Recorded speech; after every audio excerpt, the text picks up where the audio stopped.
వారాంతాలలో వేదాంతాలు. పూర్తి వివరాలకు చదవండి రేపటి సాక్షి దినపత్రిక. దాని మీద వివరణ ఇవ్వాల్సినటువంటి అవసరం ఉంది. ఇది తెలుగుదేశం పార్టీకి కొత్త కాదు. గతంలో 2014-2019 మధ్య వైఎస్ఆర్ కాంగ్రెస్ పార్టీ నుంచి దాదాపుగా 23 మంది శాసనసభ్యుల్ని 3 ఎంపీలని కొనుగోలు చేయడం జరిగింది.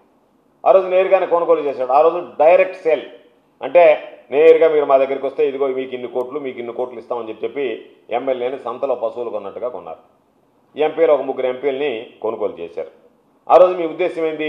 ఆ రోజు కానీ ఈ రోజు కానీ జగన్మోహన్ రెడ్డి గారి నాయకత్వాన్ని దెబ్బతీయాలా, వైఎస్ఆర్ కాంగ్రెస్ పార్టీని భూస్థాపితం చేయాలనేటువంటి ఒక దుర్మార్గమైనటువంటి ఆలోచన. ఎందుకు ఆలోచన చేశారు?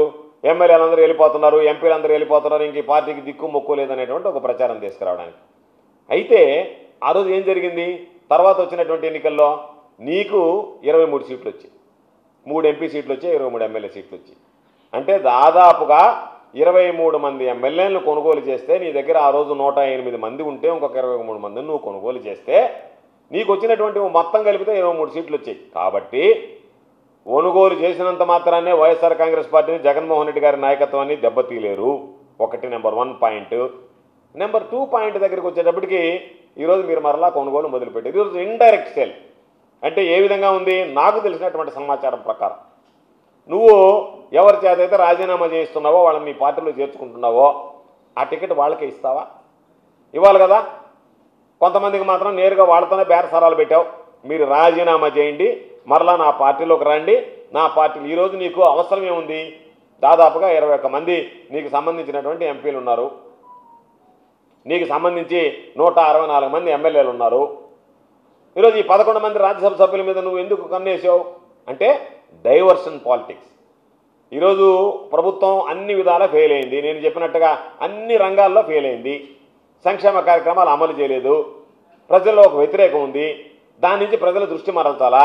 కాబట్టి నేను అడదాకా ఏమన్నాడంటే ఎవరి దగ్గర ఎవరిని తీసుకునేది లేదు, ఎవరిని కొనుక్కునేది. ఈరోజు ఇండైరెక్ట్ సేల్ అంటే నీ ఎమ్మెల్సీ సీటు నువ్వు రిజైన్ చేయి, మా వాడు ఎవరికన్నా ఇస్తాము అని ఆ సీటును కొనుక్కుంటున్నారు. ఎప్పుడన్నా జరిగిందా జిల్లా చరిత్ర, రాష్ట్ర చరిత్రలో? అంటే మీకు అర్థమైందో లేదో మరలా వివరంగా చెప్తా. ఒక ఎమ్మెల్సీ రాజీనామా చేయడానికి ఎమ్మెల్సీకి ఇంత, ఎమ్మెల్సీ రాజీనామా చేసి ఇంటికి పోతే ఆ సీటు ఎవరికి?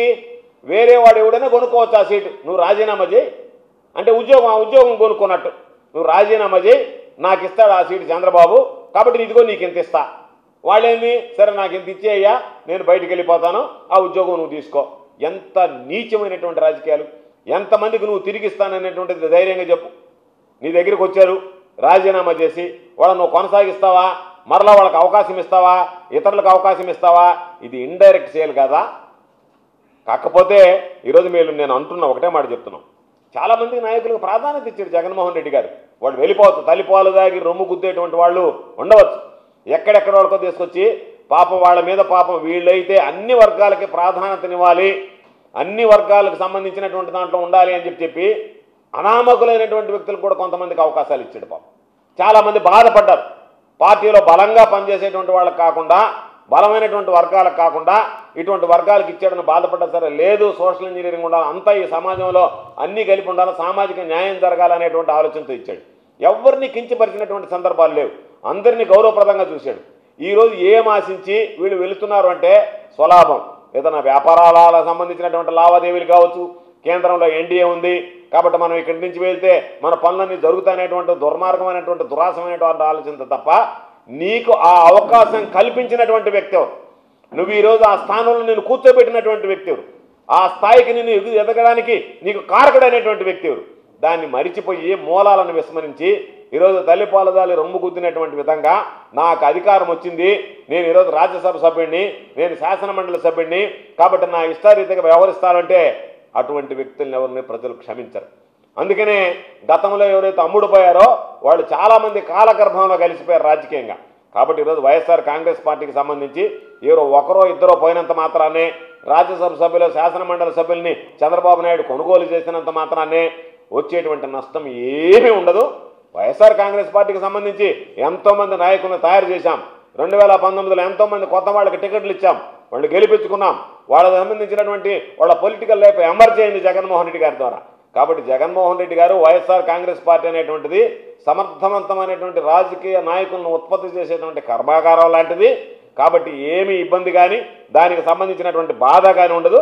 కాకపోతే వెళుతున్నారనేటువంటి సమాచారం కొంత ఉంది. ఇంతవరకు మాకు కూడా ఇదిగో ఖరారు కాలేదు, ఇదిగో వీళ్ళు వెళ్తారు అనేటువంటిది ఖరారు కాలేదు.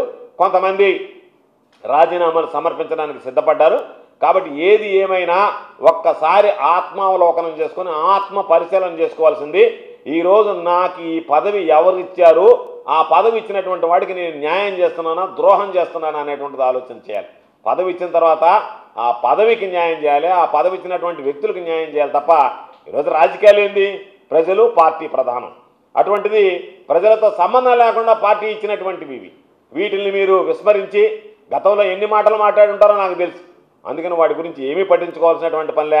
మీ అందరికీ సింపుల్గా ఒక మాట చెప్తున్నా, 2019లో చాలామంది ఈ పార్టీలో ఉన్నారు. ఈ జిల్లాలో ఉండేటువంటి తెలుగుదేశం పార్టీ అగ్రనాయకులందరూ ఈరోజు పాపం బ్రహ్మాండంగా మాట్లాడుతున్నారు. చంద్రబాబు నాయుడే పాపం వాళ్ళకి జీవనం, చంద్రబాబు నాయుడే దేవుడు, చంద్రబాబు నాయుడు అనేవాడు లేకపోతే ఈ రాష్ట్రం ఎటుపోతుందని మాట్లాడేటువంటి ప్రబుద్ధులు పెద్దలు అందరూ 2019లో అందరూ వైఎస్ఆర్ కాంగ్రెస్ పార్టీలో ఉన్నవాళ్లే. 2024 వచ్చేటప్పటికి తెలుగుదేశం పోయారు. 2029కి వస్తే ఎక్కడుంటారో తెలియదు. కాబట్టి ఇటువంటి అయారాములు గయారాముల గురించి మనం పెద్దగా పట్టించుకోవాల్సినటువంటి అవసరం లేదు. బెల్లం ఉంటే ఈగలు ముసిరినట్టుగా ఎక్కడ పదవి ఉంటే ఆ పదవి చుట్టూ మూగేటువంటి వాళ్ళ గురించి పట్టించుకోవాల్సినటువంటి అవసరం లేదు. ఈరోజు ప్రజలు అనుకుంటే ఏ పార్టీ అయినా అధికారంలోకి వస్తుందో. చంద్రబాబు నాయుడు మొన్న నెట్ అధికారంలోకి వచ్చాడు, ప్రజలు అనుకుంటే వచ్చారు. కాబట్టి జగన్మోహన్ రెడ్డి గారిని ప్రజలు అనుకుంటే వస్తారు, చంద్రబాబు నాయుడిని మరింత చీకొడతారు తప్ప ఇటువంటి నిర్ణయాలు ఇటువంటి విధానాల వల్ల ఎవరు కూడా వాటిని పట్టించుకునేటువంటి పరిస్థితి ఉండదు. మేము వాటి గురించి ఎప్పుడు జగన్మోహన్ రెడ్డి గారు కానీ వైఎస్ఆర్ కాంగ్రెస్ పార్టీ కానీ పట్టించుకున్నటువంటి దాఖలాలు లేవు. మేము మరలా ప్రజల్లోకి వెళ్ళడం, ఈ ప్రభుత్వ వైఫల్యాల గురించి చెప్పడం, మేము చేసినటువంటి అభివృద్ధి సంక్షేమ కార్యక్రమాలు తెలియజెప్పడం, ప్రజల అండదండలు ప్రజల మద్దతు కోరడం తప్ప మరొక విధానం ఉండదు. కాబట్టి తీసుకుని వెళ్ళినటువంటి వాళ్ళు ఆలోచన చేయాలి. వాళ్ళు బాధపడాలి తప్ప అయ్యో ఆ పార్టీలో పదవి తీసుకుని ఆ పదవి వదిలి వెళ్ళిపోతున్నామనేటువంటి బాధ రాజీనామా చేసి పార్టీలు ఫిరాయించేటువంటి వాళ్ళకు ఉండాలి తప్ప మాకేమీ బాధ లేదు. ఇచ్చాం, మా దగ్గర మేము దానం చేసినటువంటి పదవిని తీసుకుని వెళ్ళిపోయేటువంటి వాడు మేమనింది ఏంటంటే నువ్వు మమ్మల్ని ఎన్నైనా తిట్టుకో, కానీ ఆ పదవికి కారకుడు నేను, ఆ వ్యక్తిని నిలబెట్టింది నేను, ఆ వ్యక్తికి స్థాయికి తీసుకొచ్చింది నేను అనేటువంటి ఆత్మసంతృప్తి జగన్మోహన్ రెడ్డి గారికి ఉంది, వైఎస్ఆర్ కాంగ్రెస్ పార్టీకి ఉంది. కాబట్టి దాని గురించి పెద్దగా పట్టించుకోవాల్సినటువంటి అవసరం లేదు. ఖచ్చితంగా వైఎస్ఆర్ కాంగ్రెస్ పార్టీ అనేటువంటిది ఇటువంటివి లెక్క చేయము, లక్ష్య పెట్టం. ఇటువంటివి గతంలో ఉన్నటువంటి అనుభవాలే.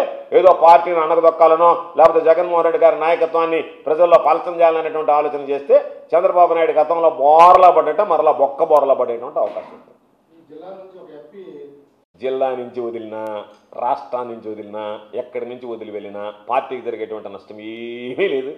పార్టీకి నష్టం అంటే వాళ్ళ వల్ల పార్టీకి ఉపయోగమైందనేటువంటిది మాట్లాడుకోవాల్సి వస్తే మనం చాలామందికి అన్ని వర్గాలకు సంబంధించి ప్రాధాన్యతనివ్వాలనేటువంటి లక్ష్యంతో వీళ్ళు మంచి వాళ్ళని, ఇప్పుడు మనం ఎవరన్నా మన దగ్గరికి వచ్చినప్పుడు ఏమనుకుంటాం, వీళ్ళు మంచివాళ్ళు, వీళ్ళు యోగ్యులు కాబట్టి వీళ్ళకి పదవి ఇవ్వాలి అనేటువంటి ఆలోచన చేస్తాం.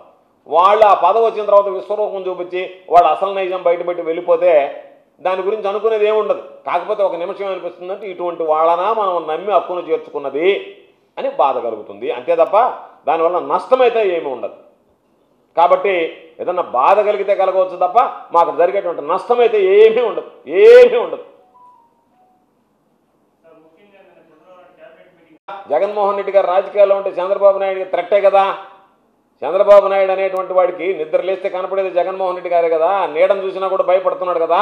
అయ్యో నేను ఫెయిల్ అయిపోతున్నానే రోజు రోజుకే మరలా జగన్మోహన్ రెడ్డి గారు అనేటువంటి వాడు ఎమర్జీ అవుతున్నాడే రాజకీయాల్లో. జగన్మోహన్ రెడ్డి గారు జనాల్లో తిరుగుతున్నాడే, జనాలకు పోయినప్పుడు జనం వస్తున్నారే. కాబట్టి ఇది ప్రమాదకరమైనటువంటి సంకేతమే. కాబట్టి జగన్మోహన్ రెడ్డి గారు అనేవాడు ప్రమాదకారి. ఎవరికి? చంద్రబాబు నాయుడికే ప్రమాదకారి జగన్మోహన్ రెడ్డి గారు, ప్రజలకు కాదు. జగన్మోహన్ రెడ్డి గారు ఎవరికి ప్రమాదకారని? చంద్రబాబు నాయుడు. చంద్రబాబు నాయుడు మరలా మట్టి కనిపించడానికి జగన్మోహన్ రెడ్డి గారు నాయకత్వంలో ప్రజలు సిద్ధమవుతున్నారనేటువంటి సంకేతాలు 3-4 నెలలకే వచ్చాయి. కాబట్టి పాపం అది తట్టుకోలేక అతను కొద్దిగా మైండ్ సరిగ్గా పనిచేయదు. కాబట్టి నాకు ప్రమాదకారి అని చెప్పాల్సింది వేరే విధంగా ప్రమాదకారి అని చెప్తున్నాడు.